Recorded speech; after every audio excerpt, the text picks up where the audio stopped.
नमस्कार दोस्तों, स्वागत है आपका प्रयास एजू हब के इस डिजिटल मंच पे। मैं कमल बाजिया और आप मेरे साथ देख रहे हैं शिक्षक ग्रेड थर्ड टास्क आधारित टेस्ट सीरीज के आज L2 के मैथ्स के क्वेश्चनों का अपन सॉल्यूशन करेंगे।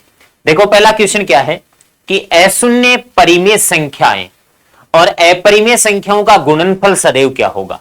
देखो बंधु, क्या होता है कि परिमेय संख्या को अपरिमेय संख्या से गुणा करते हैं, अगर रेशनल को किसी इर्रेशनल से मल्टीप्लाई करते हैं, परिमेय संख्या को किसी अपरिमेय संख्या से गुणा करते हैं, परिमेय संख्या को किसी अपरिमेय संख्या से गुणा करते हैं तो कभी परिमेय आ जाती है तो कभी क्या आ जाती है, अपरिमेय आ जाती है। ऐसा स्टेटमेंट होता है। कब परिमेय और कब अपरिमेय आती है। किसी अपरिमेय संख्या से मल्टीप्लाई करते हैं, सपोज दैट अपरिमेय संख्याएं में √3 है और परिमेय संख्या में मान लो कोई 5 ही है। परिमेय संख्या में क्या है, 5 है। तो इस केस में 5√3 एक क्या है, 5√3 एक अपरिमेय संख्या है। लेकिन अगर मैं सपोज यहां पे परिमेय संख्याओं में एक परिमेय संख्या 0 ले लेता हूं, उसको √3 से मल्टीप्लाई कर लेता हूं तो 0 आ जाता है, जो कि अपने आप में एक क्या है, परिमेय संख्या है। और अगर इस खुद को आप अशून्य रखोगे, अशून्य परिमेय संख्याएं, इसका मतलब ये कभी 0 नहीं हो सकती और ये 0 नहीं होगी तो ये हमेशा अपरिमेय में चली जाएगी।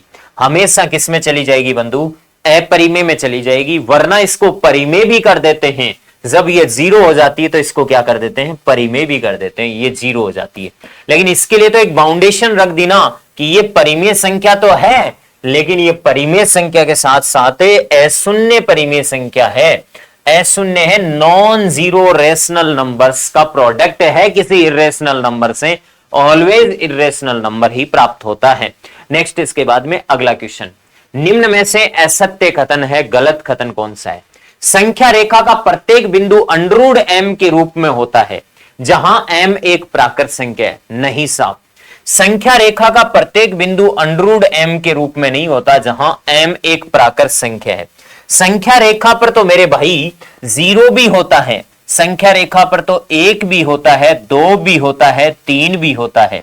संख्या रेखा पर तो 3.5 भी होता है, संख्या रेखा पर तो -1 भी होता है, -2 भी होता है, -3 भी होता है। संख्या रेखा का प्रत्येक बिंदु √m के रूप में होता है जहां m एक प्राकृत संख्या है। प्राकृत संख्या m 0 होगा तो जरूर 0 आ जाएगा, 1 होगा तो 1 हो जाएगा, और 4 है तो 4 आ जाएगा। लेकिन ये माइनस वाले कहां से प्राप्त करोगे आप। इसका मतलब है ये बात क्या है बंधु, असत्य है। तो इस कथन को अपन क्या मानेंगे, असत्य। हाँ जी, इसके आगे के और चेक कर लो कथन। और क्या है, प्रत्येक वास्तविक संख्या को सरल रेखा पर अद्वितीय बिंदु से निरूपित किया जाता है। बिल्कुल सही बात है, प्रत्येक वास्तविक संख्या को सरल रेखा पर अद्वितीय बिंदु से निरूपित किया जाता है। सरल रेखा जो होती है उस पर वास्तविक संख्या अद्वितीय बिंदु से निरूपित होती है, उस बिंदु पर वो एक ही होती है, दूसरी नहीं होती। इसका मतलब ये कथन सत्य है। ये कह रहा गैर शांत गैर पुनरावर्तक। गैर शांत के लिए एक शब्द लिख सकते हो आप, अशांत।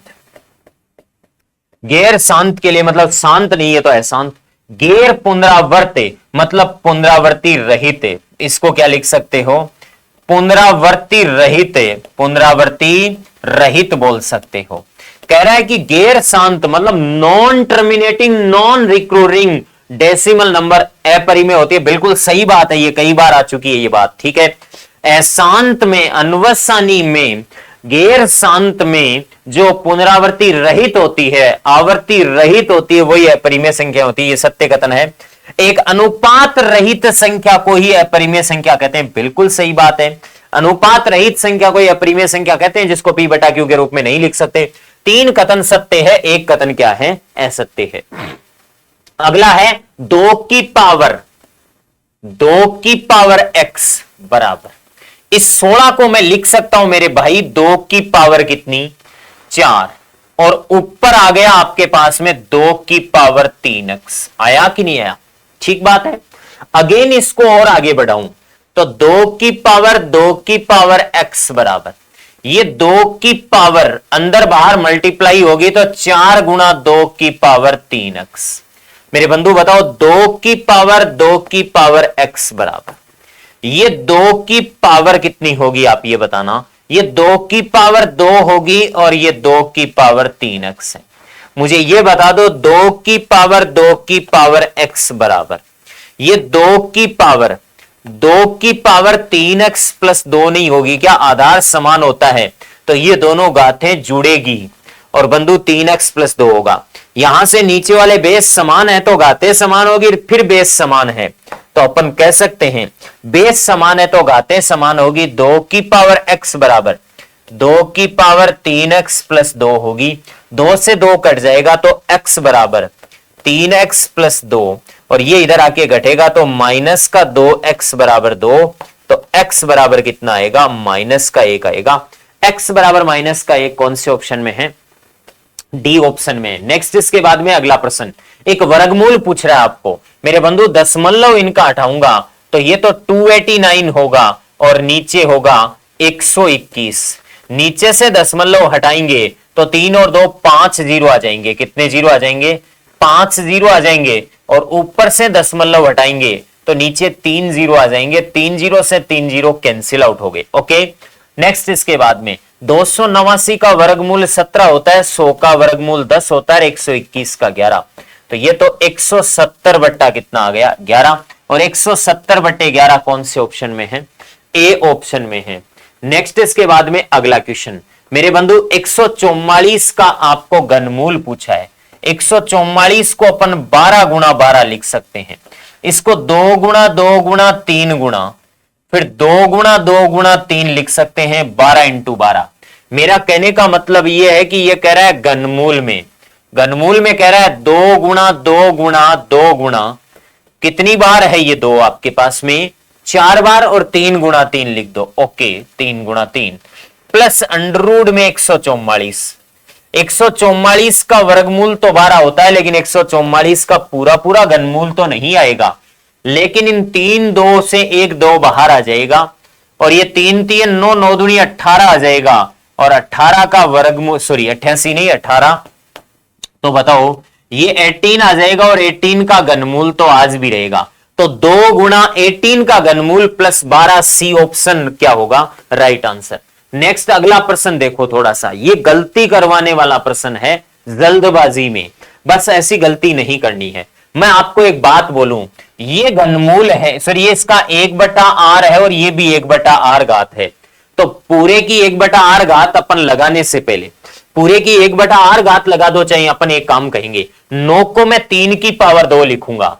3 की पावर 2 लिखूंगा तो 9 को 3 की पावर 2 लिखूंगा तो वो 2 अंदर गुणा होगी तो ये 2r प्लस 1/2 बनेगा।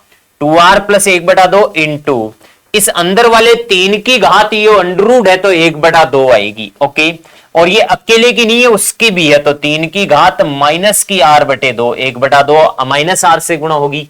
हाँ जी, इसकी पूरे की घात कितनी है? 1/r है कि नहीं है? ओके, फिर इधर देखो बंधु, यहाँ पे 1/r तो पूरे की घात है साहब, ठीक बात है। फिर देखो इधर 3 की घात तो 1 है इंटू 3 की घात फिर कितनी है? माइनस r/2 है। और फिर पूरे की घात कितनी है? 1/r बराबर कितनी आ गई? m। ओके, अब मुझे बताओ 3 की घातें ऊपर जोड़ लूं यार, सब 3 की घातें ऊपर सब जोड़ देता हूं मैं, या r को अंदर भेज दूं, बात एक ही है, कोई फर्क नहीं पड़ेगा। 3 की घातें ऊपर सब जोड़ लेता हूं तो ये एक तो आ जाएगी 2r, okay, plus 1/2 plus 1/2 minus r बटे कितना? 2। और ऊपर कितनी लग रखी है? 1/r। और नीचे इधर भी कितनी? 3 की घात 1 माइनस r/2 और ऊपर कितनी लग रखी है? 1/r बराबर कितना है? m। ओके, अब बताओ ये 2 और 2 1/2 और 1/2 कितना होगा? 1 हो जाएगा। ठीक बात है, 1 हो जाएगा। तो मैं इसको ऐसे लिख दूं कि 3 की घात आपके पास में आ जाएगी 2r प्लस 1, 2r प्लस 1, हाँ जी, माइनस r/2 और अपोन में नीचे 3 की घात 3 की घात 1 माइनस r बटे 2 लिख दिया। ओके, इस पूरे की घात 1 बटा r लिख सकता हूं। पूरे की घात कितनी लिख सकता हूं? 1 बटा r। पूरे की घात 1 बटा r लिख सकता हूं। ओके, पूरे की घात 1 बटा r लिख सकता हूं, बराबर कितनी है? m। बराबर कितना है? m। बराबर में कितना है? m। तो मैं इसकी पूरे की घात r लगा दूं, इधर भी घात r लगा दूं, इधर भी घात r, तो उधर m की घात कितनी आ जाएगी? r आ जाएगी। और इधर ये 1 बटा r हट जाएगी। हट जाएगी तो ये 3 ऊपर जाएगा, आप ध्यान रखना। और 3 ऊपर जाएगा तो ऊपर 3 की घात 2r प्लस 1 माइनस r बटे 2 है, लेकिन नीचे वाला ऊपर जाएगा तो घातें अपना चिन्ह चेंज करेगी, r बटे 2 प्लस का होगा लेकिन माइनस 1 का होगा। तो अब 3 की घातें आप देखो, ये हो गई मेरे बंधु 2r प्लस 1 माइनस r बटे 2 प्लस r बटे 2 माइनस 1 बराबर 3। m की घात क्या आ जाएगी? r। ओके, अब बताओ मुझे यहां से कि ये 1 से 1 तो कैंसिल आउट हो गया, प्लस का 1 और माइनस का 1 कैंसिल आउट हो गया, r बटे 2 से r बटे 2 भी कैंसिल आउट हो गया, दोनों की 1 बटा r कर दो तो 3 की घात कितनी बचेगी? यहां पे r घात है, r घात है, घातें समान है तो आधार समान होंगे, तो 3 की घात 2 बराबर अपन m लिख सकते हैं। m का मान 3 की घात 2 कौन से ऑप्शन में पड़ा है? बी ऑप्शन में। ये प्रश्न मैंने टेस्ट में 2 बार दे दिया है, इसका मतलब यही है मेन मुख्यतः कि आपको किसी सिली मिस्टेक से बचना है। मेरे हिसाब से कुछ बच्चों का ये अभी भी गलत हुआ है, तो ऐसी बात नहीं होनी चाहिए। हाँ जी, नेक्स्ट इसके बाद में अगला, व्यंजक का गुणनखंड क्या है? मेरे बंधु इस 2 को अंदर मल्टीप्लाई कर दूं तो a square plus B square minus का 2ab माइनस के 2 को गुणा करोगे प्लस का 2ac माइनस का 2bc। अब मुझे ये बताओ, ये a माइनस बी का होल स्क्वायर है कि नहीं है? ये a माइनस बी का होल स्क्वायर है, प्लस का 2c कॉमन ले लूं और 2c कॉमन ले लूं तो a माइनस बी, ये a माइनस बी मैं कॉमन ले लेता हूं। ओके, तो ये आ जाएगा यहां पे a minus B plus 2c, a minus B plus 2c, तो ये कौन से ऑप्शन में? एक गुणनखंड a minus B plus 2c कौन से ऑप्शन में है? डी ऑप्शन में है। ओके दोस्तों, नेक्स्ट इसके बाद में अगला, k के किस मान के लिए x प्लस एक्स माइनस ए के बहुपद का एक गुणनखंड है? x माइनस 1 को 0 के बराबर कर दूंगा तो x बराबर 1 पर, x बराबर 1 पर अगर ये गुणनखंड है तो शेषफल क्या आना चाहिए? 0। x बराबर 1 पर शेषफल 0 आना चाहिए, तो यहां पे k गुणा 1 की घात 2 माइनस 3 गुणा 1 प्लस k बराबर शेषफल 0 आना चाहिए। ये आ गया, 1 का स्क्वायर 1 ही होता है, k माइनस 3 प्लस k बराबर 0, और ये 2k बराबर 3 आ गया तो k बराबर कितना आएगा? 3 बटे 2। k बराबर कितना आएगा? 3 बटे 2। तो राइट आंसर यहां से कौन सा होगा? 1 नंबर। ओके, नेक्स्ट अगला क्वेश्चन क्या है कि ये रेखाएं किस रेखा को निरूपित करती है? बंधु a1 बट्टा a2 निकाल लो आप, 2 बटे 5 आएगा। ओके, और b1 बट्टा b2 निकाल लो, b1 बट्टा b2 आएगा 3 बट्टे कितना? b1 बट्टा b2 3 बट्टे कितना? -2। ये खुद ही दोनों बराबर आपस में नहीं है। a1 बट्टा a2 2 बटे 5 बराबर नहीं है b1 बट्टा b2 के 3 बटे -2 के। इसका मतलब रेखाएं आपस में कैसी होगी? प्रतिच्छेदी होगी। ये केस प्रतिच्छेदी का ही होता है। समांतर का क्या केस होता है? a1 बटा a2 is equals to b1 बटा b2 is not equals to c1 बटा c2। और संपाती का क्या केस होता है? a1 बटा a2 b1 बटा b2 बराबर c1 बटा c2। इस केस में कोई हल नहीं, इसमें अनंत हल, इसमें यूनिक सॉल्यूशन, अद्वितीय हल। नेक्स्ट इसके बाद में अगला क्वेश्चन, द्विघात समीकरण जिसका एक मूल √5 है। इसके बारे में आप जानते हो, एक मूल √5 है तो दूसरा मूल हमेशा माइनस में होगा √5। ओके, हाँ जी, तो कहते हैं कि द्विघात समीकरण क्या होगी? तो एक्स स्क्वायर माइनस मूलों का योग √5 प्लस लेकिन माइनस √5 एक्स प्लस मूलों का गुणा √5 इंटू माइनस √5 बराबर 0। ये आ जाएगा आपके पास में 0, 0 से x गुणा होगा 0, एक्स स्क्वायर माइनस √5 गुणा 5 बराबर 0। इसको रिवर्स भी चेक कर सकते हो आप, किस प्रश्न से द्विघात समीकरण का मूल √5 आ रहा है वही सही हो जाएगा। ऑप्शन में भी रख सकते हो आप, ठीक है। अगला प्रश्न, जतिन एक वस्तु को 10% कम पर खरीदता है। किसी वस्तु का खुद का मूल्य, जतिन एक वस्तु का मूल्य जो भी है, जतिन एक वस्तु को 10% कम में खरीदता है। वस्तु का मूल्य मैं मान लेता हूं 100 रुपए। वस्तु का मूल्य कितना मान लेता हूं? 100 रुपए मान लिया मैंने। वस्तु का मूल्य मैंने 100 रुपए में मान लिया। जतिन क्या करता है? 10% कम में खरीदता है। जतिन इसको परचेज कर लेता है 10% कम में। जतिन ने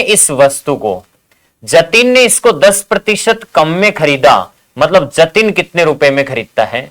90 रुपए में खरीदी इसने जतिन ने। ओके, अब कह रहा है कि और साथ ही एक बात बोल रहा है, उसके मूल्य से, वस्तु का मूल्य तो 100 ही है, 10% अधिक पर बेचता है।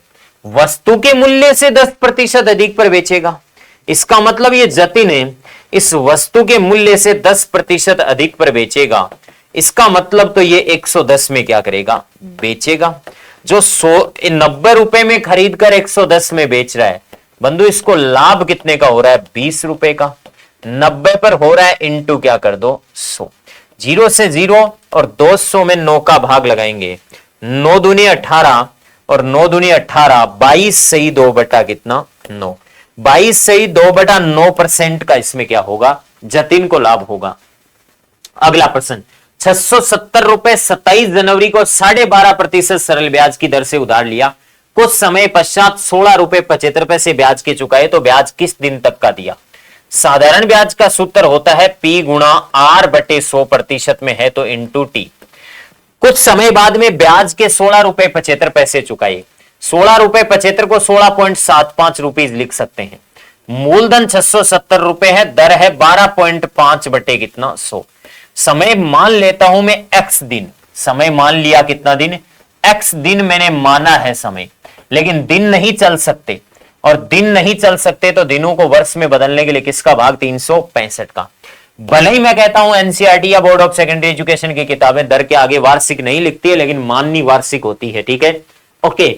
नेक्स्ट इसके बाद में अगला 1675 बट्टा कितना? 100 बराबर 670 गुणा 12.5 को 125 बटे 100 गुणा 10 लिखेंगे, इंटू x बटे 73 गुणा कितना लिखेंगे? 5। मुझे एक बात बताओ कि ये यहां पे 0 से 0 कैंसिल आउट हो जाएगा, 100 से 100 कट गया। 5 का भाग 125 में 25 बार, 25 6 150 बच गया, 17 25 7 175, 67 से 67 कट गया। x बराबर ही टोटल 73 दिन आ गए। 73 दिन का ब्याज दिया है, तो ये ब्याज किस दिन तक का दिया है? 27 जनवरी को आपने पैसा उधार लिया है तो 27 जनवरी का कोई ब्याज नहीं लगेगा। जनवरी में मात्र और मात्र आपके 28 29 30 और 31 4 दिन का ब्याज लगेगा। जनवरी में 4 दिन का ब्याज लगेगा, फरवरी का यहां कोई स्पेसिफाई नहीं है तो 28 दिन तो मानने ही पड़ेंगे। मार्च में टोटल 31 दिन मानने पड़ेंगे क्योंकि आपको टोटल 73 दिन का हिसाब देना है। 28 और 4 32 और 31 63 होता है। 63 और अप्रैल के 10 दिन और काउंट करने पड़ेंगे। 10 दिन अप्रैल के और काउंट करने पड़ेंगे तो 10 अप्रैल तक का ब्याज इसको देना पड़ेगा।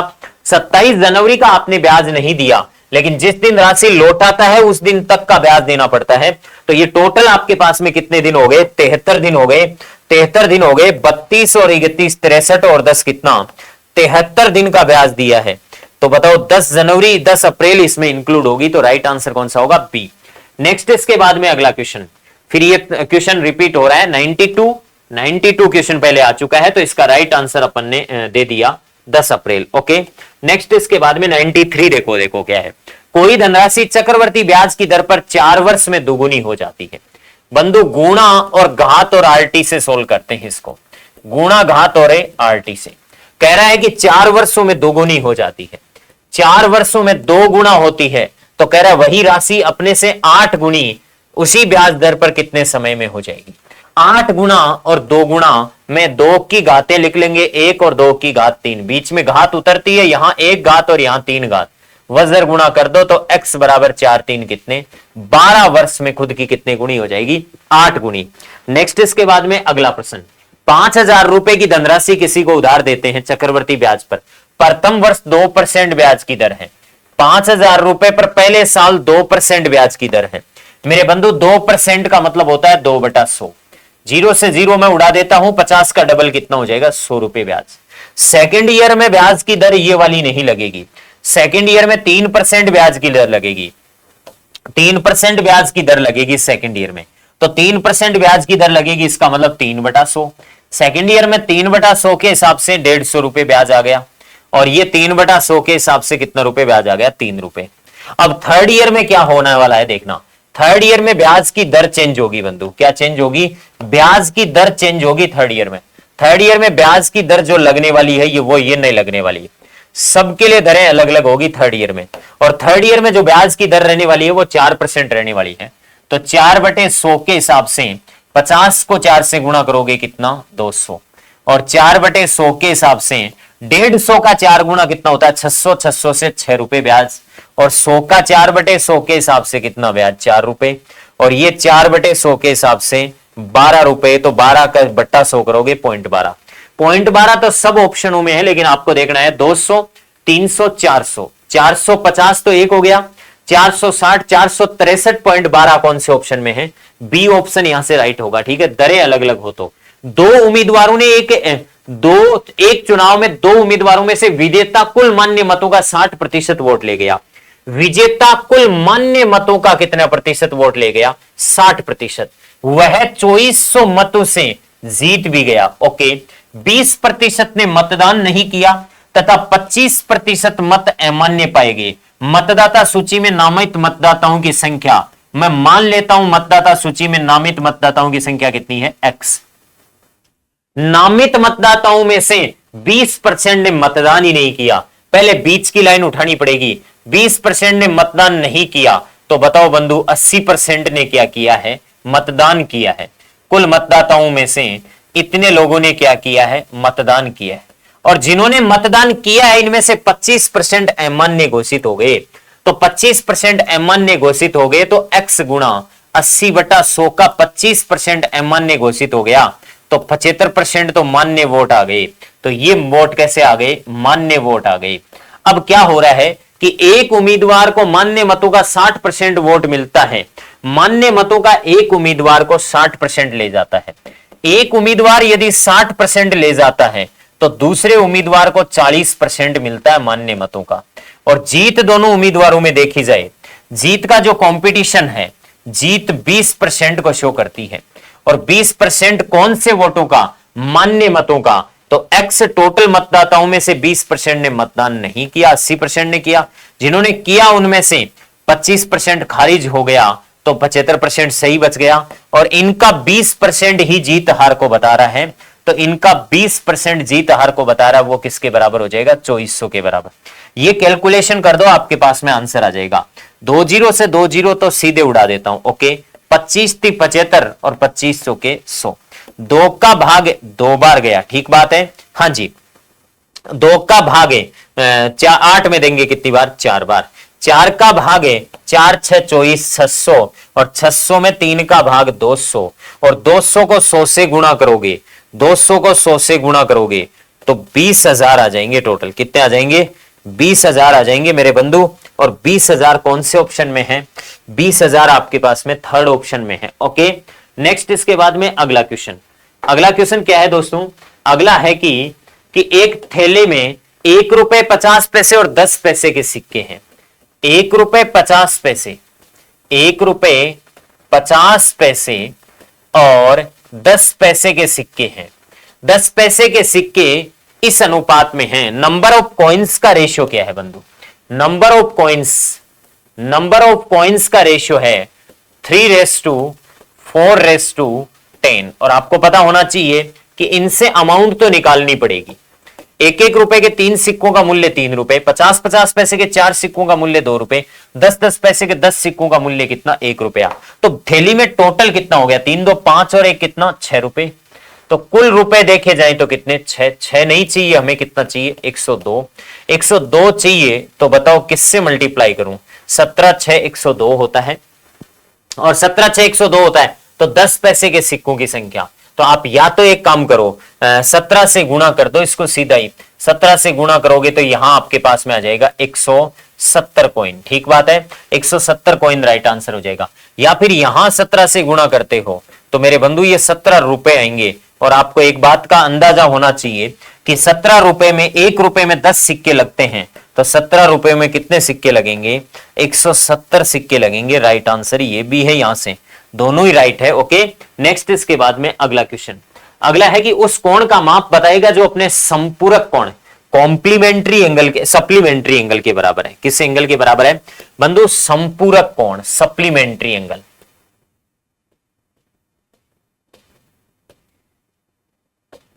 सप्लीमेंट्री जो एंगल होता है, सप्लीमेंट्री एंगल का दूसरा नाम यह भी होता है बंधु, इसको परिपूरक कोण भी बोलते हैं। क्या बोलते हैं? परिपूरक कोण भी बोलते हैं। और परिपूरक कोण कौन से होते हैं? परिपूरक कोण वो होते हैं जिनका योग कितना होता है? 180 डिग्री होता है। 180 डिग्री योग होता है तो 90 का परिपूरक 90 ही होगा। तो राइट आंसर यहां से कौन सा होगा? ए। 45 का परिपूरक 135 होगा। 80 का परिपूरक 100 होगा। 100 का परिपूरक 80 होगा। तो राइट आंसर कौन सा हो जाएगा? ए हो जाएगा। नेक्स्ट इसके बाद में अगला क्वेश्चन, सभी विषयों में सीमा द्वारा प्राप्त अंकों का योग 480 है, तो गणित में कितने अंक होंगे? गणित में अंक पूछे हैं 93 डिग्री। सभी विषयों में 480 अंक हैं, तो 480 को 93 डिग्री गणित में है। सभी विषयों में तो टोटल 360 हैं, तो जीरो से तो जीरो कैंसिल आउट हो जाएगा आपके पास में। ओके, हाँ जी, 12 चौके 48 और 12 3 60, सॉरी 12 दूनी 24, 12 3 36, 3 का भाग 3 3 9, 3 1 3। हाँ जी, 31 दूना 62 और 62 का डबल कितना? 124। तो मैथ्स में अंक कितने आ जाएंगे? 124। ओके, नेक्स्ट इसके बाद में अगला क्वेश्चन है कि एक लंबवर्तीय बेलन का व्यास और ऊंचाई दे रखी है, वक्र पृष्ठीय क्षेत्रफल। मुझे बताओ सिलेंडर का वक्र पृष्ठीय क्षेत्रफल क्या होता है? वक्र पृष्ठ को अपन CS से बोल सकते हैं और सिलेंडर का CS से होता है 2 पाई RH। ओके, 2 पाई का मान 22/7 और एक बेलन के व्यास का मान 14 सेंटीमीटर है, तो त्रिज्या कितनी होगी? 7, और ऊंचाई कितनी दे रखी है? 20। 7 से 7 तो कैंसिल आउट हो जाएगा। ठीक है, हाँ जी, ये देखो 22 दूनी 44 का डबल 88, तो ये 880 जिस ऑप्शन में है वो क्या होगा? राइट आंसर होगा। नेक्स्ट इसके बाद में अगला क्वेश्चन, एक त्रिभुज की भुजाएं हैं। हाँ जी, इस त्रिभुज की भुजाओं को देख के आपको एक बात का अंदाजा जरूर लग जाएगा, ये समकोण त्रिभुज की भुजाएं हैं 13, 12 और 5। क्यों भैया आपने ऐसे कैसे कह दिया? क्योंकि 13 का वर्ग 169 होता है, 12 का 144 और 5 का 25, इसलिए ये समकोण त्रिभुज की भुजाएं तो है। ओके, इससे एक त्रिभुज की भुजाएं ये है, एक आयत बनाया जाता है जिसका क्षेत्रफल त्रिभुज के क्षेत्रफल के बराबर है। मुझे बताओ बंधु त्रिभुज का एरिया क्या होगा? समकोण त्रिभुज का क्षेत्रफल होता है 1/2 आधार गुणा ऊंचाई। 12 पंजो 60 का आधा कितना होगा? 30। ये समकोण त्रिभुज का क्षेत्रफल हो गया 1/2 आधार गुणा ऊंचाई, 12 पंजो 60 का आधा 30। एक आयत बनाया जाता है। क्या बनाया जाता है? आयत बनाया जाता है, और कह रहा है कि जिसका क्षेत्रफल त्रिभुज के क्षेत्रफल के बराबर है। आयत की चौड़ाई 10 है। आयत की चौड़ाई कितनी है? 10। लंबाई का हमें पता नहीं। इसका मतलब मुझे यह पता है L गुणा B 10 से बराबर क्षेत्रफल कितना है? 30। इसका मतलब L आपके पास में बहुत ही सिंपल शब्दों में कितनी आ गई? 3। आयत का परिमाप पूछा है, आपको क्या लेना देना है बड़ी छोटी भुजा से? आपको तो परिमाप बताना है, तो बताओ बंधु 2 गुणा L प्लस B। L का मान आपके पास में यहाँ पे ऑथेंटिक देखो तो 3 है और B का मान 10। 13 का डबल कितना हो जाएगा? 26। तो यहां से पैरामीटर कितना हो जाएगा? 26 यूनिट हो जाएगा। नेक्स्ट इसके बाद में अगला, एक त्रिभुज की 3 भुजाएं 8, 11 और 14 है, तो वह त्रिभुज कौन सा बनेगा? बंधु आप ध्यान रखना, न्यून कोण त्रिभुज की खास बात होती है कि उसमें C² इज लेस देन होता है A² प्लस B²। ओके, समकोण त्रिभुज की खास बात होती है C² इज ग्रेटर देन होता है A² प्लस B², और अधिकोण त्रिभुज की खास बात होती है C² इज ग्रेटर देन होता है A² प्लस B²। C यहां पे सबसे बड़ी भुजा होती है। C कौन सी भुजा होती है? C, ये ध्यान रखना, C क्या होती है? सबसे बड़ी भुजा होती है। सबसे बड़ी भुजा को ही अपन C बोलते हैं। तो सबसे बड़ी भुजा का वर्ग कर लेता हूं 14 का वर्ग। 14 का वर्ग 196 आएगा, और अन्य दो भुजाओं के वर्गों का योग कर लेता हूं 11 का स्क्वायर प्लस 8 का स्क्वायर। 11 का स्क्वायर 121 प्लस 8 का स्क्वायर 64, तो 196 है। उधर दोनों का योग 5, 8 185। आप चिन्ह लगाइएगा, देखिए कौन सा ज्यादा है। ये बड़ा है और ये बड़ा है, तो अपन कह सकते हैं ऑब्ट्यूज एंगल ट्राइंगल बनेगा। अधिकोण त्रिभुज बनेगा। ओके, नेक्स्ट अगला क्वेश्चन, एक अर्धवर्त में पंचभुज बना हुआ है मेरे बंधु, इसको दो फेज में सोल्व करते हैं। ये एक अर्धवर्त है। ओके, इस अर्धवर्त में एक पंचभुज बना हुआ है, ये यहां पे बी है, यहां पे सी है, और यहां पे डी है, और यहां पे ई है, और ये ए है। A B, B C, C D, D E और ई ए, ये पंचभुज है, पेंटागोन है। आपको एबीसी बोले तो इस कोण का, ओके, और साथ में सी डी ई, इन दोनों का आपको क्या पूछा है, योग। मुझे यह पता है कि किसी अर्धवर्त की परिधि पर व्यास द्वारा बनाया गया कोण कितना होता है, 90 डिग्री। ये 90 डिग्री होता है।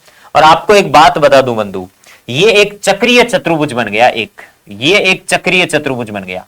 साइक्लिक क्वाड्रिलेटरल के चारों शीर्ष वर्त की परिधि पर स्थित होते हैं, और चारों शीर्ष वर्त की परिधि पर स्थित होते हैं, तो इन आमने सामने के कोणों का योग कितना होता है, इनका योग 180 डिग्री होता है, और इनका योग 180 डिग्री होता है। तो इन दोनों का योग तो 180 है, ये 90 और जोड़ दो, तो 180 में 90 जोड़ोगे आप, 180 प्लस 90 जोड़ोगे, ये 270 डिग्री हो जाएगा इन दोनों कोणों का योग। अर्धवर्त की परिधि पर बना कोण समकोण होता है, और चक्रीय चतुर्भुज के आमने सामने कोणों का योग 180 होता है। इन दोनों कंडीशंस को फुलफिल करने के बाद में इसका उत्तर आया 270। नेक्स्ट अगला, एक वर्ताकार पार्क बनाने का प्रस्ताव किया है, जिसका क्षेत्रफल दो वर्ताकार व्यास वाले पार्कों के क्षेत्रफलों के योग के बराबर है। यह वर्ताकार पार्क है जिसका व्यास है कितना, 16। एक वर्ताकार नया पार्क बनाने का प्रस्ताव आया है, जिसका क्षेत्रफल इन दो वर्तों के क्षेत्रफलों के योग के क्या है, बराबर। ये नया वर्ताकार पार्क बनाएंगे अपन, ठीक है। ओके, इन दोनों के क्षेत्रफलों के योग के बराबर है। कहा है कि एक वर्ताकार पार्क बनाने का प्रस्ताव किया जाता है, जिसका क्षेत्रफल 16 मीटर और 12 मीटर व्यास के वर्ताकार पार्कों का। इसका 16 मीटर व्यास है तो इसकी त्रिज्या कितनी होगी, 8, और इसका 12 मीटर व्यास है तो इसकी त्रिज्या कितनी होगी, 6। ओके, तो कह रहा है कि दोनों के क्षेत्रफलों के योग के बराबर है। नए पार्क का अर्ध व्यास बताओ, तो इसकी त्रिज्या मान लेता हूं r। मेरे बंधु, इसका क्षेत्रफल होता है पाई गुणा 8 का स्क्वायर, ओके, प्लस इसका क्षेत्रफल पाई गुणा 6 का स्क्वायर, ओके, फिर बराबर आ जाएगा पाई गुणा r का स्क्वायर। पाई को कॉमन ले लूं तो 8 का स्क्वायर 64 और 6 का स्क्वायर कितना, 36, ओके, बराबर है पाई r स्क्वायर। पाई से पाई कट गया, 100 बराबर r स्क्वायर, तो r का मान कितना आ गया, यहां पे 10 आ गया। तो जो नया पार्क बनेगा उसकी अर्धव्यास कितना होगा, त्रिज्या 10 मीटर होगी। अगला क्वेश्चन है, घनाभ की लंबाई, चौड़ाई और ऊंचाई का अनुपात दे रखा है। संपूर्ण पृष्ठीय क्षेत्रफल 33,300 है, तो इसका आयतन क्या होगा। मेरे बंधु, घनाभ की लंबाई, चौड़ाई और ऊंचाई का सिर्फ अनुपात दे रखा है। लंबाई, चौड़ाई और ऊंचाई का अनुपात है 6:5 अनुपात कितना, 4। इसको x के फॉर्म में मानो तो x के मान लो, नहीं मानोगे तो वर्गमूल लेना पड़ेगा बंधु। क्षेत्रफल है x ही मान लो, तो आप तो छोड़ो, झंझट ही खत्म हो जाएंगे।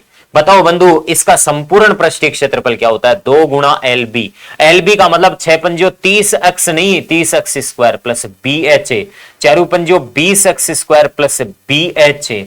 LB, BH और HL 6 चौकी 24x स्क्वायर बराबर आ जाएगा 33,000 कितना, 300। ओके, लो बताओ, 50, 50, 60, 70, 74, 74x स्क्वायर इंटू कितना आ गया बाहर, 2 बराबर कितना आ गया, 33,300 आ गया। ओके, कैलकुलेशन कर लो, काटापीटी कर लो, उत्तर नजदीक है, बहुत नजदीक। 2 का भाग दिया, 2 एकम 2, बच गया 1, 2 6 12, और फिर बच गया कितना, 1, 2 6 12, फिर बच गया 1, 2 5 10, 0। मेरे बंधु, फिर इसमें भाग जाएगा। हाँ जी, 37 का भाग 37 का डबल 76 होता है, ठीक बात है। तो 37 का भाग 2 तो 2, लेकिन पहले 2 का भाग 2, 2 3 6, 2 7 14, 37x स्क्वायर बराबर, उधर 2 का भाग तो दे ही दोगे, 2 8 16, बच गया कुछ नहीं, 2 3 6, 2 दूनी 4, बचा कुछ नहीं, कितना, 5। अब मेरे बंधु, ये पूरा पूरा भाग तो इसका जाएगा। अब कितनी बार जाएगा ये अपन को सोचना है, किसी स्क्वायर नंबर के बराबर भाग जाएगा, ठीक है। तो 37 का भाग अपन दे देते हैं, और क्या करें भैया पे, ठीक है। और 37 का भाग देंगे तो 8325 में एक प्रश्न ऐसा है जिसमें थोड़ी सी कैलकुलेशन आपके लिए रखी गई है। 37 दूनी 74 होता है, ठीक बात है बंधु। 74 लेस कर लो, 6 3 9 और 92 हो गया, ठीक है। हाँ जी, 30 3 90 तो ज्यादा हो जाएगा, 37 दूनी फिर कितना हो गया, 74 हो गया, ठीक है। ओके, घटाया तो कितना बच गया, 12 में से 8, 8 में से 1, 18 ही बचा। और ये 5 उतार लिया, ठीक है। मेरे हिसाब से 5 बार गया, ठीक है, 5 बार भाग गया तो 5 7 35 और 5 3 15 और 3 18। ये लो यहां घटाया तो कुछ नहीं बचा। इसका मतलब एक्स स्क्वायर बराबर 225 है, तो मेरे बंधु एक्स का मान 15 ही आएगा, और एक्स का मान 15 आएगा तो यहां से सब चीजें आउट हो चुकी है। 15 आएगा तो बताओ बंधु 15 6 कितना होता है? 15 6 90 होता है, ठीक है। हाँ जी, 15 5 कितना होता है? 75 होता है, और 15 चौके कितना होता है बंधु? 60 होता है, ठीक बात है। अब कह रहा है इसका आयतन क्या होगा? घनाभ का आयतन होता है बंधु, वॉल्यूम होता है LBH। क्या होता है? LBH होता है। LBH होता है तो L का मान उधर से 90 लाओ, B का मान 75 लाओ, और H का मान कितना लाओ? 60 लाओ। लो भाई, या तो डिविजिबिलिटी का कोई रूल चेक कर लो, भाग जाना है कि नहीं जाना है। 5 5 10 और 4 14, ये तो नहीं होना है क्योंकि 9 तो वहां पे एक फैक्टर है, 10 4 14, ये तो उत्तर नहीं होना है। सही बात है, 9 9 इनमें 9 का भाग तो जा रहा है, और 25 का भाग, 25 का तो सब में जा रहा है, और 3 का भाग तो जाना ही जाना चाहिए। 3 3 9 का, 3 का भाग, 2 का भाग, ये सब ठीक है। 25 का भाग भी सब में जाता है। चलो चलो, डिविजिबिलिटी से अच्छा है। अब इधर फालतू में इधर मल्टीप्लाई कर लें। 9 5 45 0 जी, 9 7 63 63, और 4 कितना हो जाएगा आपके पास में? 67। 675 इंटू 60 कर लिया, 2 0 तो अपने आप आ ही जाएंगे। 6 5 30, फिर कितना? 3 कैरी फॉरवर्ड करेगा, ठीक है। 7 6 42 और 3 45 से 4 कैरी फॉरवर्ड करेगा। 6 4 24 से, और 4 कितना? 28 से। तो 2 8 5 पे 000, ये किसी ऑप्शन में नहीं है, तो आंकड़े सॉरी आंकड़े अपर्याप्त नहीं है भाई। यहाँ पे 15 चौके 60, 15 5 75, और 15 6 90, एक्स का मान आ गया। अब इनका मल्टीप्लाई कर लो तो देखो, 0 का तो 0 आ ही गया, ठीक है। कई बार कैलकुलेशन मिस्टेक हो जाती है। 9 5 45 कैरी फॉरवर्ड करेगा 4, 9 7 63 67 675, ये आ गया, ठीक है। इंटू 60 करना है, ठीक है।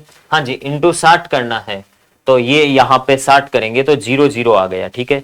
6 5 30, 3 कैरी फॉरवर्ड करेगा, ठीक है। 7 6 42 और 3 45, कैरी फॉरवर्ड कितना करेगा? 4।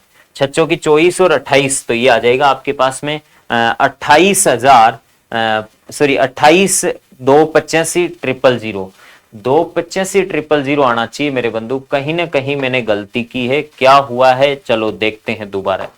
कहीं ना कहीं कोई मिस्टेक हुई है इसमें जरूर। एक घनाभ की लंबाई चौड़ाई संपूर्ण पृष्ठ दे रखा है, चलो ठीक है। लंबाई चौड़ाई ऊंचाई 6x 5x और 4x मान ली, ठीक है। हाँ जी, तो यहां से संपूर्ण पृष्ठीय क्षेत्रफल 2 गुणा LB plus BH plus HL होता है, ठीक है। लंबाई चौड़ाई और ऊंचाई, इसको तो कम से कम H लिख देते हैं अपन। क्या लिख देते हैं? H, okay. तो बताओ बंधु, यहां से 2 into LB, 6 5 30 x square, 4 5 20 x square, और 6 4 24 एक्स स्क्वायर, 6 5 4, ठीक है। अब बताओ 30 20 50 60 70 74 एक्स स्क्वायर को 2 से मल्टीप्लाई करना है, ओके। हाँ जी, ये यहां तक तो मेरे हिसाब से करेक्ट है, वरना गड़बड़ हो जाती फिर, ठीक है। 33,300 है, ठीक है। तो अपन एक काम करते हैं, 2 का भाग देते हैं एक बार। 13 में 2 6 12, 1 बच गया, 2 6 12, 1 बच गया, 2 5 10 0, ओके। हाँ जी, फिर भाग दिया 2 का 37 बार, और 2 का भाग दिया 2 8 16, 2 3 6, 2 दूनी 4, 2 5 10। 37 का भाग 83 25 में दिया, 37 दूनी 74, ये तो मेरे हिसाब से 225 ही आएगा। और 225 का वर्गमूल कितना होता है? 15 ही होता है, ठीक है। कितना होता है? 15 होता है। 14 का सॉरी, तो ये आपके पास में 15 ही हो जाएगा ना, देख, ठीक है ना। 14 का स्क्वायर 196 होता है, 15 का 225, 16 का 256, इसका मतलब 225 से 15 आ जाएगा। x का मान 15 आएगा तो 15 6 90, ठीक है। और 15 5 75, और 15 चौके 60। अब इसका आयतन कितना होगा ये पूछा है, तो दोस्तों आयतन तो LBH होता है, 90 इंटू 75 इंटू 60 होगा, ठीक है। तो 90 इंटू 75 इंटू 60 होगा। तो ये कैलकुलेशन कहीं मिस्टेक तो नहीं कर रहा हूं मैं। 0 9 5 45 4 कैरी फॉरवर्ड, 9 7 63 63 4 67, ठीक है। फिर 60 आ गया, 90 75 और 60 से 60 आ गया, 0 0 आ गया, 6 5 30 आ गया, ठीक है। और 7 6 42 और 3 45 आ गया, और फिर आपके पास में आ गया 45। तो फिर 6 चौकी सॉरी 6 6 36, सॉरी यार, सॉरी, एक्सट्रीमली सॉरी। हाँ जी, देखो क्या किया है। कई बार देखो बंधु, कंटिन्यू ऐसे स्क्रीन पर इतने क्वेश्चन करते हैं ना, तो कई बार ऐसे माइंड खुद एब्सेंट सा हो जाता है। 00 तो आएगा ही आएगा, 6 पंजो 30, 3 कैरी फॉरवर्ड करेगा, 7 6 42 और 3 45, कैरी फॉरवर्ड 4 करेगा, 6 चौकी 6 6 36, 6 चौकी 24 नहीं, 6 6 36 है, 36 और आपके पास में आ जाएगा ये कितना 40। ठीक है, 40 और 5 और 000, तो 40 5 और 000 कौन सा ऑप्शन है? बी ऑप्शन यहाँ पे क्या होगा? राइट आंसर होगा। ओके, लाइटिंग में कई बार ऐसे इश्यूज आ जाते हैं दिमाग में। दो घटनाएं ए और बी स्वतंत्र हैं, पी ए मतलब ए और बी स्वतंत्र है, मतलब एक के घटित होने का दूसरी पर कोई प्रभाव नहीं पड़ता। ओके दोस्तों, अब कह रहा है कि पी ए मतलब प्रोबेबिलिटी किसी घटना के घटित होने की 0.2 है, तो पी बी 0.3 है। तो अगला क्या कह रहा है? इसका मतलब ये होता है बंधु, प्रोबेबिलिटी किसी घटना के घटित होने की 0.2 है, तो प्रोबेबिलिटी उसी घटना के न घटित होने की कितनी होगी? न घटित होने की होगी 0.8, क्योंकि घटित होने और न घटित होने का योग हमेशा कितना होता है बंधु? 1 होता है। ठीक है, फिर साथ ही आपके पास में प्रोबेबिलिटी किसी बी के घटित होने की कितनी है? 0.3 है, तो प्रोबेबिलिटी किसी घटना बी के न घटित होने की कितनी होगी? 0.7 होगी। अब ये क्या कहना चाह रहा है कि न तो ए और न बी घटित हो, तो इसका मतलब है न तो ए मतलब ए भी घटित नहीं होनी चाहिए। तो ए के घटित नहीं होने की प्रायिकता क्या है? ए के घटित नहीं होने की प्रायिकता है 0.8, और का मतलब मल्टीप्लाई होता है। ओके, प्रोबेबिलिटी बी नहीं घटित होने की, तो बी नहीं घटित होने की 0 पॉइंट कितनी है? 7। तो ये 8 2 7 कितना हो गया? 56। कितना हो गया? 56। 2 अंकों बाद में पॉइंट 0.56 आ जाएगा, तो 0.56 कौन से ऑप्शन में है? फर्स्ट ऑप्शन में है। नेक्स्ट इसके बाद में अगला क्वेश्चन, दिए गए चित्र में ए बी समानांतर किसके दे रखा है? डीसी के। दो जब समांतर रेखाएं ऐसे है तो ये समलंब चतुर्भुज तो है ही है। ओडी आपके पास में 3 है, ये ओडी आपके पास में 3 है। ओके, और ओबी आपके पास में अक्स -3 है। ओके, नो दिक्कत प्रॉब्लम। फिर कह रहा है कि ओ ए कितना है? 3x - 19, 3x माइनस कितना? 19, और ओसी कितना है आपके पास में? x माइनस कितना? 5। तो x का मान क्या होगा? आपको यह पता होना चाहिए कि समलंब चतुर्भुज के विकिरण समान अनुपात में विभाजित होते हैं। 3/x - 3 के ही बराबर आएगा x - 5/3x - 19। ओके, तो ये कह रहा है कि एक समलंब चतुर्भुज है, तो x का मान बताओ। बाई ऑप्शन यहां से वैल्यू पुट करके वेरीफाई करवा लो, क्यों फालतू में इनको क्रॉस मल्टीप्लाई वगैरह कर रहे हो। तो 5 रख देता हूं मैं पहले ऑप्शन से। पहले ऑप्शन से 3/5 में से 3 घटाओ 2 बराबर 5 में से 5 घटाया 0 हो गया। इसका मतलब ये पहला ऑप्शन तो नहीं होगा। दूसरा ऑप्शन कह रहा है 6 रख दो, तो 3/6 में से 3 घटाते हैं तो कितना बचता है? 3 बराबर 6 में से 5 घटाया 1 36, 18 में से 19 घटा दो, तो ये 3 बटा कितना? 3 बटे कितना हो गया आपके पास में? 3 बराबर 1/-1 कभी नहीं होता है। बी ऑप्शन भी गया। सी ऑप्शन क्या कहना चाह रहा है? सी ऑप्शन कह रहा है कि 7 रख दो, तो 3/7 में से 3 घटाओ 4 बराबर 7 में से 5 घटाओ 2/7 21 में से 19 घटाओ 2, तो ये 6 बराबर 8। ये भी कभी नहीं होगा, तो डी ऑप्शन तो होगा कि नहीं होगा? अब 8 है, तो अब 3 बटे कितना हो गया? 8 में से 3 घटाया तो कितना? 5 बराबर। बताओ बंधु, 8 में से 5 घटाया तो कितना? 3, और 8 दूनी 16, 8 3 24, 24 में से 19 घटाया तो कितना? 5। इसका मतलब डी ऑप्शन राइट आंसर है। तो इसका x का मान कितना वेरीफाई करेगा? ये 8 ही करेगा। ओके, एकांतर वर्तखंड में लघु चाप द्वारा अंतरित कोण मेरे बंधु न्यून कोण होता है। सॉरी, एकांतर वर्तखंड में लघु चाप द्वारा अंतरित कोण पूछा है। कहने का मतलब ये है कि वर्त ये है, वर्त की जीवा वर्त को 2 भागों में बांटती है। वर्त की जीवा वर्त को 2 भागों में बांटती है। एकांतर वर्तखंड में लघु चाप द्वारा, इसको कहा जाता है लघु चाप। क्या कहा जाता है? माइनर आर्क, और ये होता है मेजर आर्क, दीर्घ चाप। ठीक है, हाँ जी। एकांतर वर्तखंड में लघु चाप द्वारा, एकांतर वर्तखंड में लघु चाप द्वारा, लघु चाप हमेशा न्यून कोण बनाएगा। क्या बनाएगा? ये इधर न्यून कोण बनेगा। क्या बनेगा? न्यून कोण ही बनेगा। लघु चाप जो होता है वो खुद के वर्तखंड में नहीं, दूसरे वाले में न्यून कोण ही बनाएगा। और जो दीर्घ चाप है वो हमेशा कैसा कोण बनाता है? अधिक कोण बनाता है। कम समझ में आया तो मैं एक उदाहरण और ले लेता हूं। मेरे बंधु सुनना, ये कोई वर्त है। क्या है? वर्त है। और ये वर्त की कोई जीवा है। क्या है? जीवा है। वर्त की जीवा वर्त के केंद्र पर सपोज 100 140 डिग्री कोण बनाती है। केंद्र पर 140 बनाती है तो परिधि पर कितना बनेगा? 70 ही बनेगा। ये न्यून कोण आ गया। और परिधि पर इधर चक्रीय चतुर्भुज के नियम से 110 बनेगा, तो इधर अधिक कोण बनेगा और उधर क्या बनेगा? न्यून कोण। लघु चाप ये है, इसको लघु चाप बोलते हैं। इस लघु चाप द्वारा, इस चाप द्वारा ये चाप, ये वाला चाप उधर जो कोण बनाएगा ये हमेशा न्यून कोण ही होगा। कैसा कोण होगा? न्यून कोण ही होगा। एकांतर वर्तखंड में लघु चाप द्वारा अंतरित कोण न्यून कोण होता है, सीधा याद रखना। निम्न बंटन में माध्यिका ए बहुलक बी, तो ए बी सी को संतुष्ट, यहां पे दो चीजें निकालनी पड़ेगी मेरे भाई। माध्यिका ए निकालनी पड़ेगी, माध्यिका के लिए सी एफ निकालनी पड़ेगी। तो ये 4 हो गई, 4 और 5 कितनी? 9, 9 और 7 कितनी? 16, 16 और 4 कितनी? 20। इसको अपन एन बोलते हैं। ओके, तो माध्यिका ए है। माध्यिका का सूत्र क्या होता है? माध्यिका बराबर होती है आपके पास में, सुनना मेरी बात, माध्यिका होती है L plus N by two, N by two minus E F upon F into क्या होती है? H। माध्यिका आपके पास में A है, चलो ठीक है A है। L माध्यिका वर्ग की निम्न सीमा, माध्यिका वर्ग होता है n/2 से ठीक बड़ी CF के संगत वर्ग को, तो 20/2 कितना होता है? 20 में 2 का भाग देते हैं, 10 से ठीक बड़ी कितनी होगी? 16। तो ये क्लास ऑफ मीडियन होगी, ये क्लास ऑफ क्या होगी? मीडियन होगी। और क्लास ऑफ मीडियन में लोअर लिमिट कितनी है? 60 प्लस n/2, 10 हो जाएगा। माध्यिका वर्ग से ठीक पूर्व की संचयी बारंबारता, माध्यिका वर्ग से पहले की संचयी बारंबारता कितनी है? 9। माध्यिका वर्ग की बारंबारता कितनी है? 7 इंटू क्लास इंटरवल कितने का है? 30 का है। मेरे बंधु ये एक का मान आपके पास में थोड़ा सा आएगा टेढ़ा मेढ़ा ही, 60 प्लस से ये 30 बटा कितना आ गया? 7। ओके, ये तो एक का मान पकड़ लो आप, ऐसा कैसा ही रख देंगे भाई, और क्या होगा? हाँ जी, इसी प्रकार से हम बहुलक का मान निकाल लेते हैं।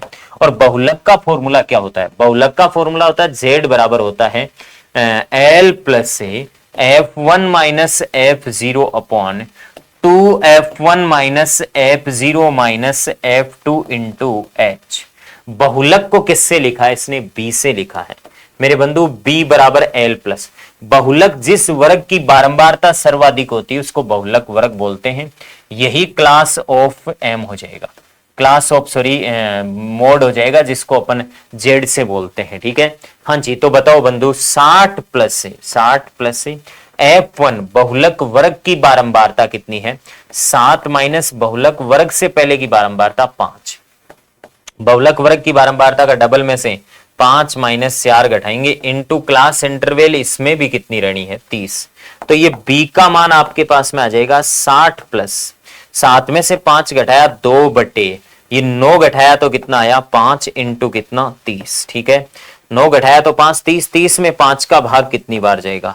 30 में 5 का भाग 6 दूनी 12, 12 जुड़ेगा 60 में तो कितना? 72। अब मुझे एक बात बताओ, आप यहां से आपको जिसमें कुछ वैल्यू पूछी है उसमें वैल्यू रख दो। 7 गुणा बी माइनस ए, 7 गुणा बी माइनस ए बराबर 9c। मेरे बंधु बताना यहां से 7 गुणा बी का मान कितना है? बी का मान ये रहा 72, 72 माइनस ए, 72 माइनस ए, 60 गुणा 60 और ये भी माइनस का चिन्ह रखेंगे, 30 बटा कितना? 7। ओके, बराबर कितना आएगा? 9c। मेरे बंधु 72 में से तो 60 घटा दो आप, और 72 में से 60 घटाओगे तो ये 12 माइनस से 30 बटा 7 है, बराबर आएगा 9c। 7 को अंदर गुणा करो, 12 संतु 84 माइनस से 30 बराबर 9c, और 84 में से 30 घटाया 54 बराबर 9c, और c बराबर कितना आएगा? 9 का भाग 6 बार, तो C का मान राइट आंसर होगा 6, डी ऑप्शन में पड़ा। नेक्स्ट, इसके बाद में अगला क्वेश्चन क्या है? निम्न में से कौन सा गणितीय माध्य नहीं है? बंधु सेंट्रल टेंडेंसी मेजर होते हैं, सेंट्रल टेंडेंसी मेजर होते हैं वो दो प्रकार के होते हैं, एक मैथमेटिकल मीन होता है और एक होता है पोजिशनल मीन। ठीक बात है, हाँ जी, एक मैथमेटिकल मीन होता है और एक पोजिशनल मीन होता है। मैथमेटिकल मीन 3 प्रकार के होते हैं, arithmetic mean AM, geometrical mean GM और हार्मोनिक मीन HM होते हैं। और पोजिशनल मीन 2 प्रकार के होते हैं, एक होती है मीडियन माध्यिका और एक होता है बहुलक के मोड। तो बताओ बंधु, आपको कह रहा है निम्न में से कौन सा गणितीय माध्य नहीं है? ये मैथमेटिकल मीन है, ये मैथमेटिकल मीन है, गणितीय माध्य है। इसको अपन गणितीय माध्य बोलते हैं। क्या बोलते हैं? गणितीय माध्य बोलते हैं। और इसको स्थैतिक माध्य बोलते हैं। क्या बोलते हैं? स्थैतिक माध्य बोलते हैं, पोजिशनल मीन बोलते हैं। मेरे बंधु बताना, समांतर माध्य गणितीय माध्य नहीं है क्या? एम गणितीय माध्य है, बिल्कुल सही बात है। गुणोत्तर माध्य भी गणितीय माध्य है और हरात्मक माध्य भी गणितीय माध्य, लेकिन ये स्थैतिक माध्य है, हमको पता है। सी ऑप्शन राइट होगा, ये मैथमेटिकल मीन में नहीं आता। लास्ट कह रहा है इस समीकरण का हल करना है आपको। दो तरीके हैं, चाहो तो वज्र गुणा कर लो और चाहो तो वैल्यू रख दो। वज्र गुणा करूंगा तो 4 प्लस ए बराबर है, सॉरी 4 प्लस ए गुणा 5 माइनस ए बराबर आएगा 2 प्लस ए गुणा 7 माइनस ए। वज्र गुणा ही तो किया है हमने, ठीक है। नीचे वाले को ऊपर गुणा कर दिया। चारू पंजो 20 प्लस ए, सॉरी चारू पंजो 20 माइनस 4 को ए से गुणा किया माइनस 4 ए प्लस 5 ए माइनस ए स्क्वायर बराबर 4 7 दूनी 14 माइनस 2 ए प्लस ए 7 ए माइनस ए स्क्वायर। ये ए स्क्वायर से ए स्क्वायर तो यहां क्या हो जाएगा? कट जाएगा, कोई मतलब नहीं। 20 में से 14 घटेगा, 20 में से 14 घटेगा तो 6 बचेगा। ये प्लस का कितना है? ए बराबर प्लस का ए, और ये प्लस का कितना? 5 ए। ठीक बात है। 5 ए में से ए घटाएंगे तो 4 ए बराबर 6, तो ए बराबर 6 में 2 का भाग 3 बार और 4 में 2 बार, तो 3/2 ए का राइट आंसर होगा। ओके दोस्तों, इस प्रकार से ये हमने L2 के क्वेश्चनों का, मैथ्स के क्वेश्चनों का सॉल्यूशन किया। Thank you. नमस्कार दोस्तों, ग्रेड 3 की अपनी जो टेस्ट सीरीज चल रही है उसके जो केमिस्ट्री और जो बायोलॉजी की क्वेश्चंस हैं उनका मैं आपको समाधान प्रोवाइड करता हूं। तो देखिए, इस रिएक्शन को संतुलित करना है, तो संतुलित करने के लिए सबसे पहले अगर अपन PbNO3 का जो लेड नाइट्रेट है उसका अगर होल ट्वाइस कर दें तो इधर भी 2 हो जाएंगे, 2 Pb हो गए, 2 4 नाइट्रेट हो गए। नाइट्रेट को कर लेते हैं अपन 4, 2 दूनी 4, और ये ऑक्सीजन 2, 4 दूनी 8, 2 10 और 2 12, 3 दूनी 6 दूनी 12, सही है। तो इनका गुणांक हो गया 2 4 1, 2 4 1, मतलब बी ऑप्शन जो है वो आपका सही उत्तर होगा। अगला क्वेश्चन है, चिप्स की थैली के अंदर जो नाइट्रोजन गैस भरी जाती है, कोई भी अकेली गैस भरी जाती है, वो इसलिए भरी जाती है ताकि वो जो है वो ऑक्सीकृत होने से बची रहे, खराब नहीं हो। क्योंकि सामान्य हवा भरेंगे तो उसमें ऑक्सीजन होगी और वो चिप्स की थैली में मौजूद खाद्य पदार्थों का ऑक्सीकरण कर देगी। फेरिक ऑक्साइड है Fe2O3। फेरिक ऑक्साइड जो का जो फॉर्मूला होता है वो Fe2O3 होता है। कैसे बनाया गया? तो आपको पता है, आयरन +3 और ऑक्सीजन माइनस तो ऑक्सीकरण अवस्था दर्शाता है। उल्टा लाओ तो Fe2O3 हो जाएगा। कौन सा अम्लीय लवण? अम्लीय लवण वो होते हैं जो प्रबल अम्ल और दुर्बल क्षार से बनते हैं। प्रबल अम्ल और दुर्बल क्षार से बनते हैं, उनको कहा जाता है अम्लीय लवण। तो अम्लीय लवण का उदाहरण है NaHSO4। सम्मिलित करना, मानव रक्त का पीएच मान आपको पता है ये 7.4 होता है। दूध जो होता है उसका पीएच मान मतलब अम्लीय होता है लेकिन हल्का अम्लीय होता है। सिरका जो है इसका पीएच मान काफ़ी ज़्यादा होता है, तो इसको 3 करते हैं। मिल्क ऑफ मैग्नीशिया का जो पीएच मान होता है वो 10 के करीब होता है, और दूध का पीएच मान अपन ले लेते हैं 6 के पास। तो देखिए, मैच कीजिए। एक में 3, बी में 4, सी में 1 और डी में, सॉरी सी में जो है वो है 2 और डी में है 1। तो 3 4 2 1, 3 4 2 1, 3 4 2 1। 1 मिनट, यहाँ कन्फ्यूजन हो रहा है अभी। मानव का पीएच मान 7.4 सही है, यानी 1 में 3। दूध का पीएच मान 6.8 सही है, बी में 4। सी में मिल्क ऑफ मैग्नीशिया का पीएच मान 10, ये भी सही है, सी में 2। और सिरका का पीएच मान 3, ये भी सही है, डी में 1। तो 3 4 2 1, इसमें से ऑप्शन मैच नहीं कर रहे हैं, तो उत्तर याद रखना 3 4 2 1। भौतिक परिवर्तन के लिए सत्य है, भौतिक परिवर्तन उत्क्रमणीय होता है, बिल्कुल सही बात है, दोनों दिशाओं में चल सकता है। भौतिक परिवर्तन के दौरान नए रासायनिक पदार्थ का निर्माण नहीं होता है, बिल्कुल सही बात है, नए रासायनिक पदार्थ का निर्माण होता है रासायनिक परिवर्तन में। परिवर्तन के दौरान पदार्थ का जो रासायनिक सूत्र है वो बिल्कुल समान रहता है, तो सभी कथन सही है। अगला प्रश्न है मोमबत्ती का जलना। तो आपको पता है कि मोमबत्ती जलने से पहले मोम पिघलती है, मोम का पिघलना भौतिक और जलना रासायनिक, यानी दोनों परिवर्तन होते हैं। तो तीन याद रखने हैं आपको, मोमबत्ती का जलना, भोजन का पाचन और रक्त का थक्का का जमना, ये तीनों भौतिक भी हैं और रासायनिक भी हैं। अगला प्रश्न है खून में से नशीले पदार्थों को पृथक करने के लिए किस विधि को काम में लेते हैं। तो आपको पता है क्रोमेटोग्राफी, जिसको हिंदी में कहते हैं वर्ण लेखनी। इस विधि के द्वारा खून में से नशीले पदार्थों को सेपरेट करने के लिए उपयोग किया जाता है। नेफ्थलीन, तो आपको पता है नेफ्थलीन ऊर्ध्वपातन दर्शाता है, सब्लिमेशन दर्शाता है, नेफ्थलीन, कपूर, अमोनियम क्लोराइड। साबुन की सफाई, तो साबुन की सफाई आपको पता है मिसेल संरचना का निर्माण होता है, मिसेल संरचना में जो हाइड्रोकार्बन सिरा होता है वो चिकनाई के साथ जुड़ जाता है, और जो आयनिक मतलब धनावेशी जो सिरा होता है वो पानी के साथ जुड़ जाता है। मध्य पटलिका, तो कोशिका भित्ति में तीन परतें होती हैं, प्राथमिक कोशिका भित्ति, और दो कोशिकाओं के मध्य होती है मध्य पटलिका, और प्राथमिक कोशिका भित्ति के अंदर होती है द्वितीय कोशिका भित्ति। तो मध्य पटलिका में कैल्शियम और मैग्नीशियम के पैक्टेट का जमाव होता है, कैल्शियम मैग्नीशियम पैक्टेट का जमाव होता है।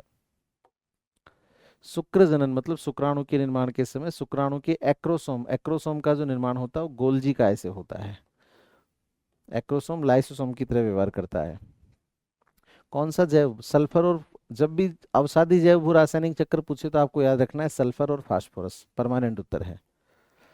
मानव शरीर के परिसंचरण तंत्र के किस भाग में ऑक्सीजन रहित रक्त बहता है। तो शरीर की सभी शिराओं में, सिवाय किसको छोड़ के, पल्मोनरी शिरा को छोड़ के सभी शिराओं में अशुद्ध रक्त बहता है। इसके अलावा हृदय के दाएं भाग में अशुद्ध रक्त बहता है। तो बाएं आलिंद में शुद्ध बहता है, फुसफुसी शिरा में शुद्ध बहता है, महाशिरा में अशुद्ध बहता है। फुसफुसी शिराई कहते हैं पल्मोनरी शिरा को। विटामिन उपापचय नियमन में सहायक हैं, बिल्कुल सही है। आरएनए और डीएनए आनुवंशिकता में सहायक हैं, सही है।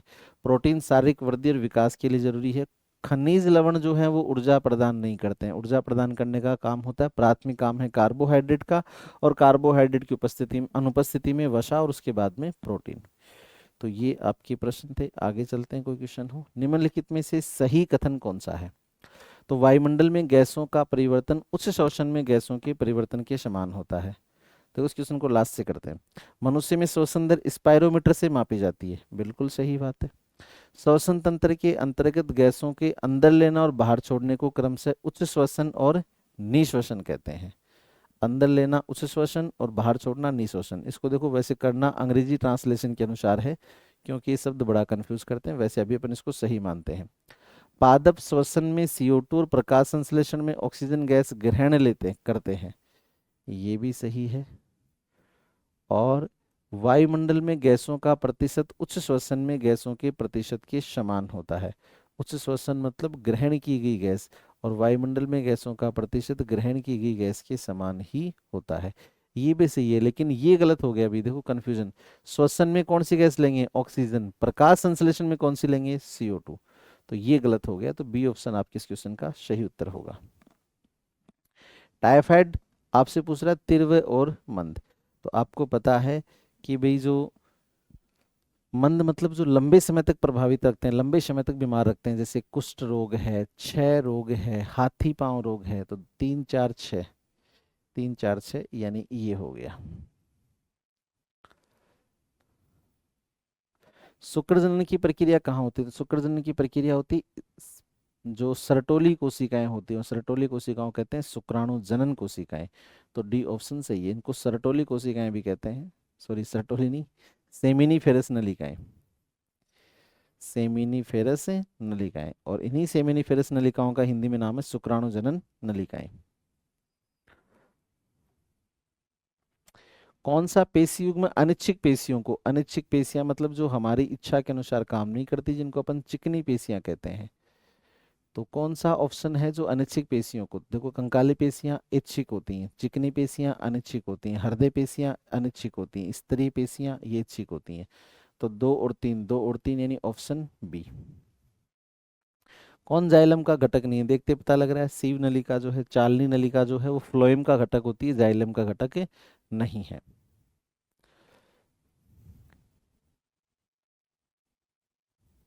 तो ये आज के आपके क्वेश्चंस थे, उम्मीद है कि आपके लिए काफ़ी उपयोगी साबित होंगे। धन्यवाद। डियर स्टूडेंट, सभी को नमस्कार। प्रयास के ऑनलाइन एजुकेशन प्लेटफॉर्म पर आप सभी का हार्दिक स्वागत है।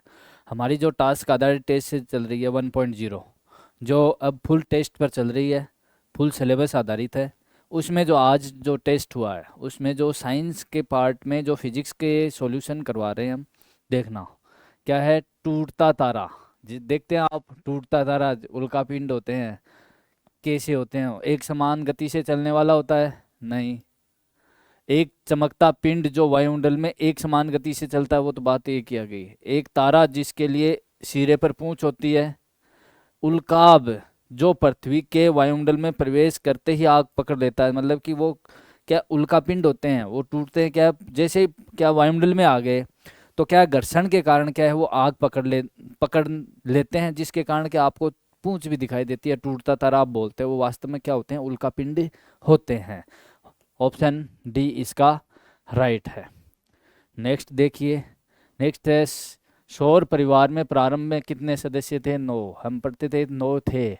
फिर क्या सन 2006 में अंतर्राष्ट्रीय जो खगोलीय संघ ने ग्रहों की नई परिभाषा बताई, और उसमें क्या एक ग्रह को क्या उसको बाहर कर दिया कि ये ग्रह की श्रेणी में नहीं आते हैं। तो कितने वर्तमान में आपसे पूछा जा सकता है, कितने वर्तमान में ग्रहों की संख्या कितनी है? 8 है। अब कह रहा है कि वो ग्रह कौन सा था जिसको बाहर किया था? डीमोस, फोमोस, कैसिनो और प्लूटो। तो आपका ऑप्शन क्या है? प्लूटो था वो ग्रह। ये क्या है? सभी क्या है? उपग्रह हैं। ये क्या है? उपग्रह हैं, उपग्रह हैं। ये कृत्रिम है, कृत्रिम उपग्रह। बाकी ये क्या है? प्राकृतिक है, 2, फोमोस और डीमोस। तो क्या ऑप्शन डी, प्लूटो को क्या है? ग्रह की श्रेणी से बाहर कर दिया गया। अगला देखो, एक लेंस जिसकी क्षमता कितनी है? प्लस का 2.5 डायप्टर है। तो लेंस की प्रकृति पूछिए आपकी, लेंस कैसा है? वो अवतल है, उत्तल है, अपसारी है, बेलनाकार है? तो आपको पता होना चाहिए जिसकी पावर क्या है? पॉजिटिव है। पॉजिटिव है वो कौन सा लेंस होता है? वो होता है आपका उत्तल लेंस। और अवतल लेंस होता है उसकी क्या पावर क्या है? ऋणात्मक होती है। तो क्या अपसारी लेंस और अवतल लेंस एक ही होते हैं। तो क्या है? ऑप्शन बी इसका राइट है। इसकी आपसे फोकस दूरी भी पूछा जा सकता है क्षमता देकर। नेक्स्ट प्रश्न देखिए, किसी माध्यम में प्रकाश की तरंग की आवर्ती दे रखी है। आवर्ती दे रखी है, कितनी दे रखी है? 2 × 10⁻14 हर्ट्ज। और क्या दे दिया? इसका तरंग दैर्घ्य दे दिया लैम्डा। कितना दे दिया? 5000 एंगस्ट्रॉम। इसको मीटर में चेंज करोगे तो कितना आएगा? 10⁻10 मीटर। थोड़ा सा और करोगे, 5 × 10⁻7 मीटर, -7 मीटर। अब देखो, आपसे अपवर्तनांक पूछा है उस माध्यम का जिसमें ये क्या तरंग गुजर रही है। तो आपसे क्या पूछा है? म्यू पूछा है। म्यू बराबर क्या होता है? C/V। C/V मतलब C क्या है? प्रकाश का वेग। क्या है? प्रकाश का वेग। ये भी आपको पता होना चाहिए कितना होता है? 3 × 10⁸ मीटर प्रति सेकंड होता है। और v हम ज्ञात करेंगे इस तरंग का वेग। एक संबंध होता है v बराबर n लेम्डा।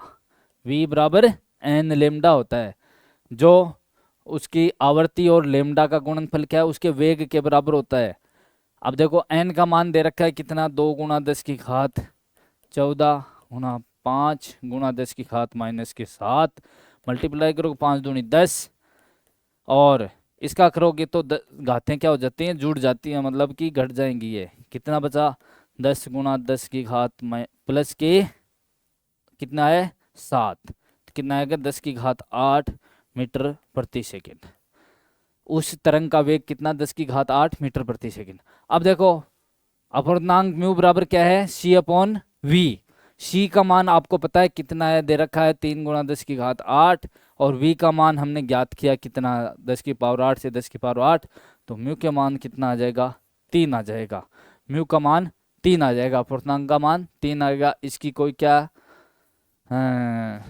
विमा या आप मात्रक नहीं होता है, क्योंकि क्या है, दो राशियों का क्या है, अनुपात है, सेम है ना, वेग का अनुपात है। तो क्या है, इसका मात्रक कोई होता नहीं है। मात्रकहीन राशि, आपसे यह भी पूछा जा सकता है अपूर्णांक का मात्रक क्या होता है, तो अपूर्णांक क्या होता है, मात्रकहीन राशि है।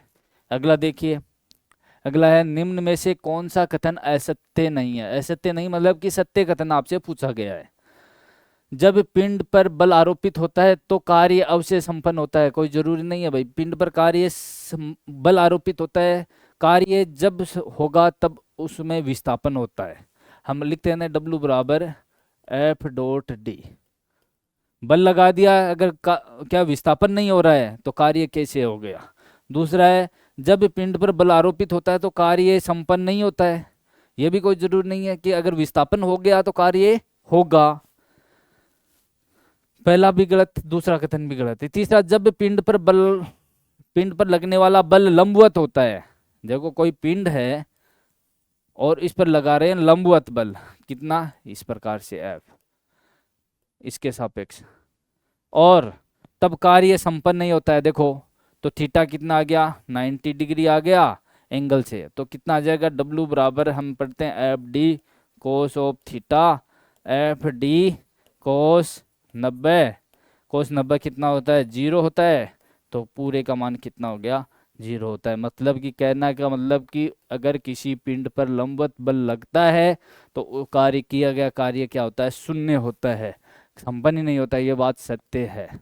आपसे पूछा जा सकता है कि आप अपने सिर पर कोई वजन लेकर खड़े हो, तो वजन, आप बल तो लग रहा है ना, बल लग रहा है, लेकिन कार्य संपन्न नहीं हो रहा। कार्य तब होगा जब उसमें उसके एंगल 90 डिग्री नहीं होता है तब।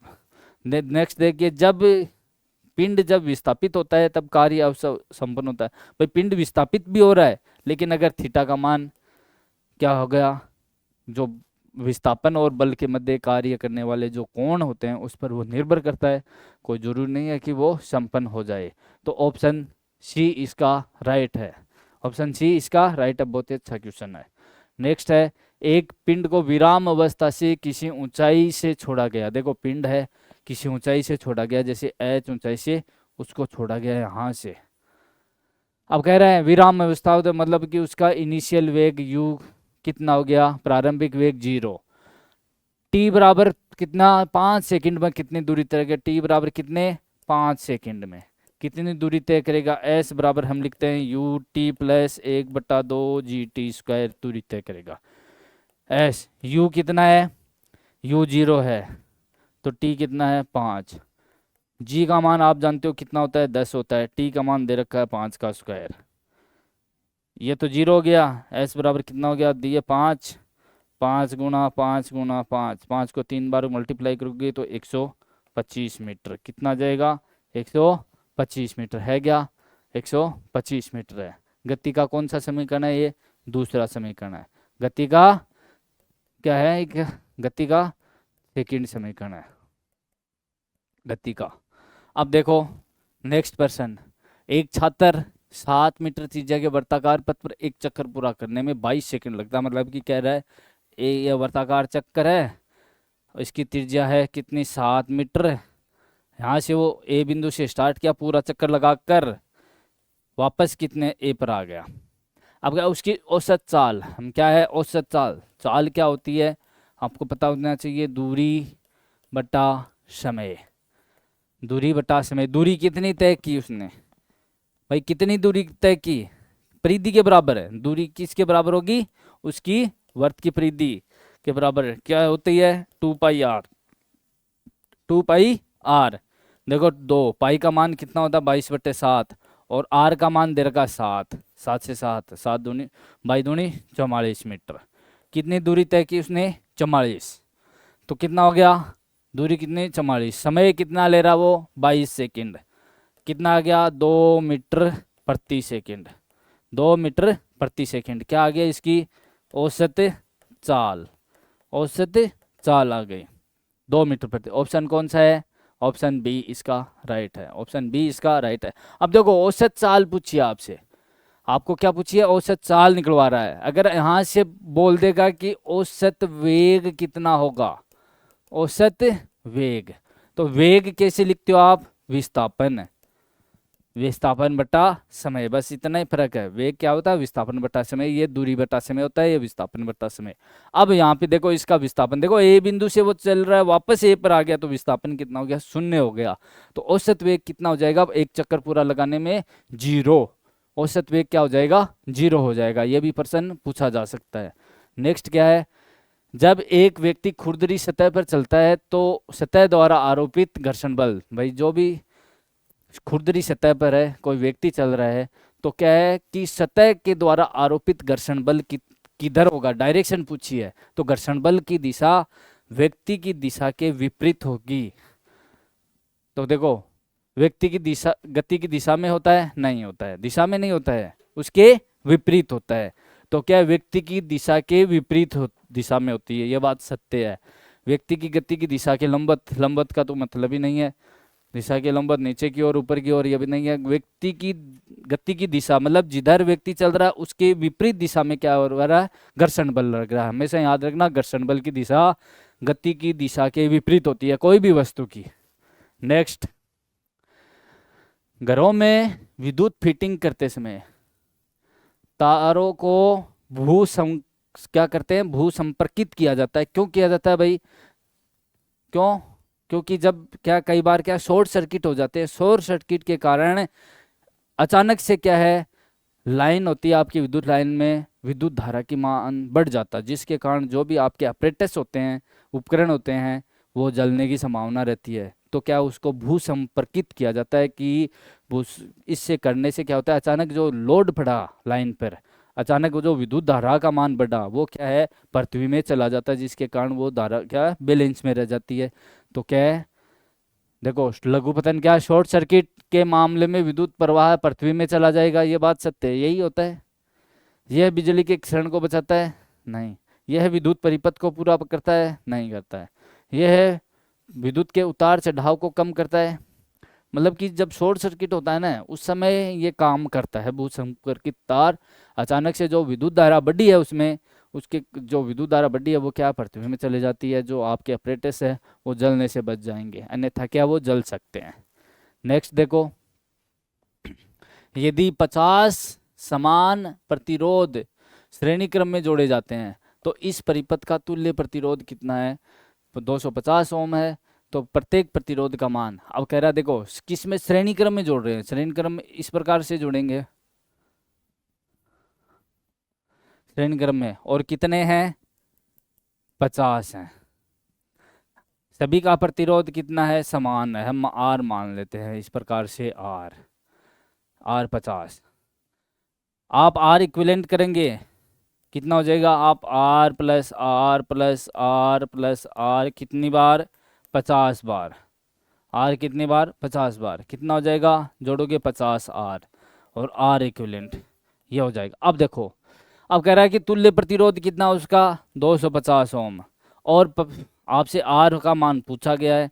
R करोगे आप 250 में 50 का भाग लगाओगे, कितना आ जाएगा, 5 ओम आ जाएगा। कितना आ जाएगा, 5 ओम आ जाएगा। अब देखो, अगर कई बार यही प्रश्न किसमें, समांतर प्रतिरोध, समांतर श्रेणी में दे दिया हो, अब तो क्या श्रेणी में दे रखा है, समांतर क्रम में दे देते तो क्या होगा, इस प्रकार से समांतर में क्या है, 1/R के रूप में जोड़ेंगे, तो कितना है, कितने भी प्रतिरोध हो, R इक्विवेलेंट समांतर के लिए कितना हो जाएगा, समांतर के लिए R इक्विवेलेंट इस प्रकार से हो जाएगा R/N, और श्रेणी के लिए कितना हो जाएगा, श्रेणी क्रम के लिए R इक्विवेलेंट कितना हो जाएगा, NR हो जाएगा, NR हो जाएगा।